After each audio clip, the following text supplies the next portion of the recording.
You know, in a theater of modern warfare, the front lines, well, they aren't just drawn in the sand anymore. They're drawn in cyberspace, they're drawn across economies, and right through the very fabric of our societies.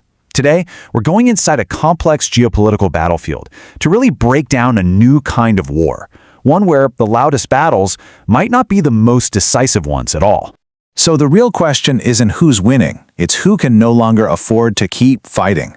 When every nation is trying to project strength, who, behind the curtain, is desperately looking for a way out?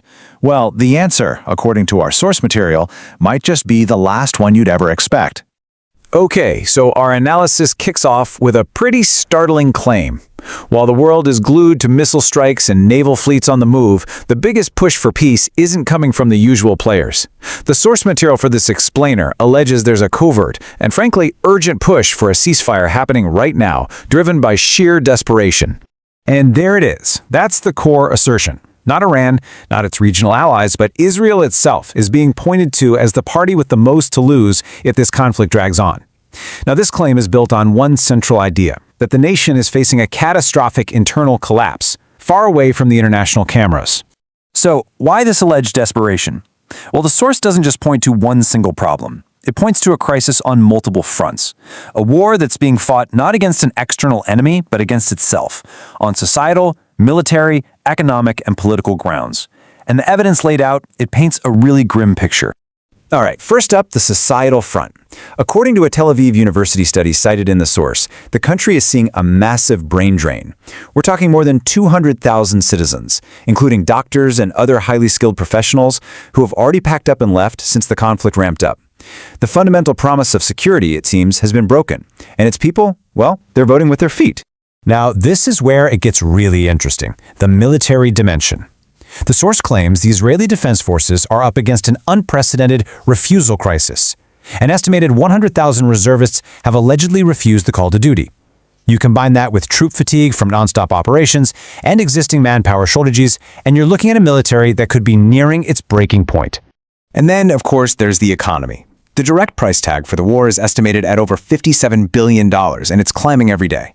But the deeper damage, the source argues, is coming from investors pulling out and a labor force that's shrinking as people leave the country. The economic engine that kept the nation running is now under some serious pressure. So here's the crucial point. When you piece all of this together, a society losing its best and brightest, a military losing its discipline, an economy losing its capital, and a political system that's fracturing under the strain, the picture becomes crystal clear. The source portrays a nation fighting for its very survival, not just on its borders, but from within. And this quote, wow, it just brings the human cost of all this into sharp focus. This is from the mayor of a northern Israeli city, Kiryat Shimona, and it perfectly captures that sense of abandonment. A feeling that your own government is failing to protect you, forcing you to flee your home. It's a war within a war. But believe it or not, that internal crisis is only half the story. Running parallel to the physical conflict, the source alleges another war is being waged in the shadows. A sophisticated disinformation campaign designed to fracture regional alliances and totally isolate opponents. And the analysis makes a very direct and very serious allegation that there's a coordinated effort by Israeli and Indian entities underway. And the objective? To spread misinformation and create deep mistrust between key Muslim nations with a laser focus on the relationship between Iran and Pakistan. So here's how this alleged campaign works. On one hand, you have Pakistan publicly working behind the scenes trying to mediate and cool down tensions between the US and Iran. But at the same time, a completely different story is being pushed online.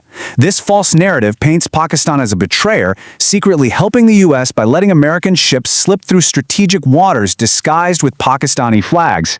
And the tactics, as the source details them, are straight out of the modern disinformation playbook. We're talking about fake social media accounts made to look like official Iranian news agencies, fabricated posts created under the names of Iranian military leaders to make them seem credible.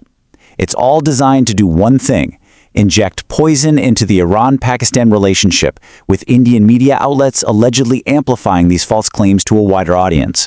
So when you take a step back and look at all of this, the internal collapse on one side and the external disinformation campaign on the other, what you're seeing, according to this analysis, is a fundamental shift in the global order. The end of this conflict, whenever it comes, is going to leave behind a geopolitical landscape that is almost unrecognizable. And listen, We're not just talking about a temporary change here. The source argues that the very identity and role of each major player is being completely reforged in the fire of this war. The old America, the old Israel, the old Iran, none of them will be the same when the fighting finally stops. And this all builds to a final, pretty stark contrast presented in the analysis. In this New World Order, Pakistan is seen carving out a new role for itself as the essential mediator, the key diplomatic force trying to pull the region back from the brink of a much wider war. And in contrast, India is positioned as a spoiler, an actor allegedly using disinformation to fan the flames and escalate the conflict for its own strategic gain. So at the end of the day, this conflict isn't just about who has the superior tanks or jets. It's about who can withstand an internal collapse. It's about who can master the information space. And ultimately, it's about who can adapt to a new global reality. And it leaves us with one final, vital question. As the nature of warfare itself evolves right before our eyes, who will be left to write the new rules?